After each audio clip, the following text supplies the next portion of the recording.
Good day, everyone. This is Irish May P. Daguinod from BSN 1B, your presenter for today.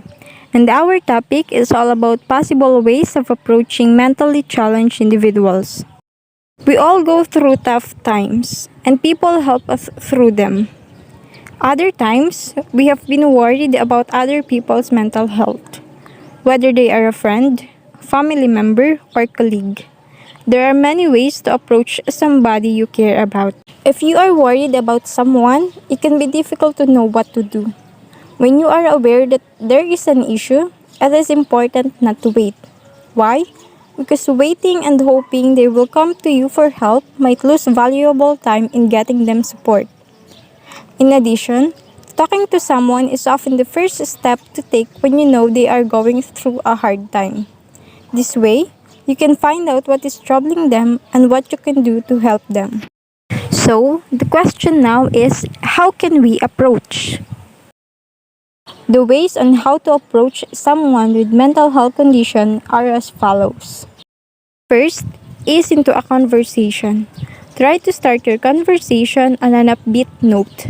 Stay away from launching into complaints or making negative observations. No matter what the situation is, you can find something positive to say.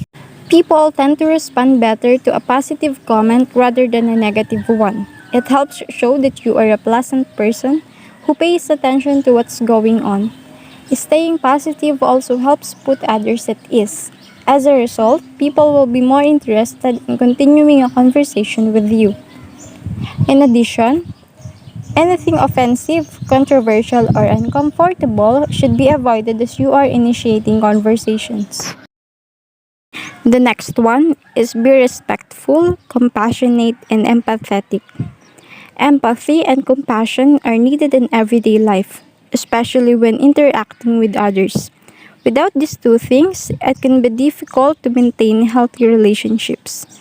In addition, communicating genuine empathy allows the other person to feel respected, accepted, and understood. Empathy is the key to establishing both trust and respect, which can be defined as showing due regard for the feelings, needs, or rights of others.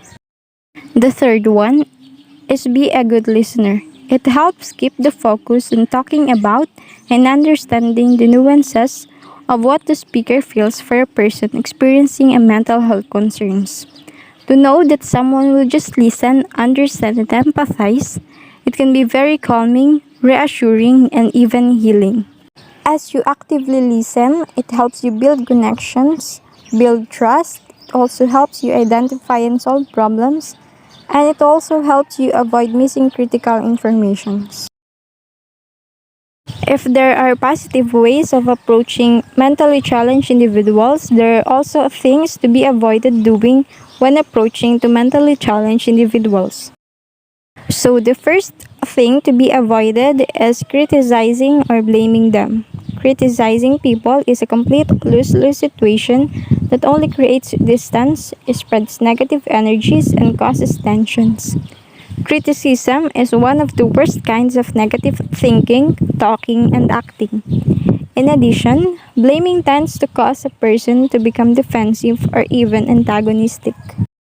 The next thing to be avoided is being sarcastic.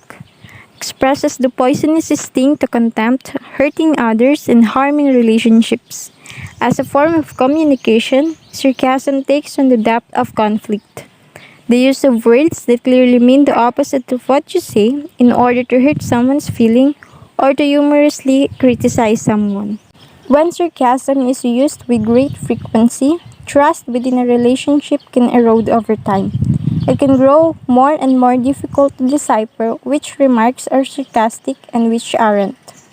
After a while, people may begin writing off everything you say as being sarcastic, leaving you with little to no credibility when you're trying to be serious. A pattern of sarcasm might create some laughter, but it doesn't lay the groundwork for a foundation of trust and vulnerability. Third and last thing to be avoided is showing any form of hostility. It is an unfriendly or aggressive behavior towards people or ideas. Seeing, hearing, or believing things that no one else does can be a symptom of a mental health problem. It can be frightening and upsetting. Gently remind the person who you are and why you are there. Don't reinforce or dismiss their experiences, but acknowledge how the symptoms are making them feel. Always remember, mental health matters.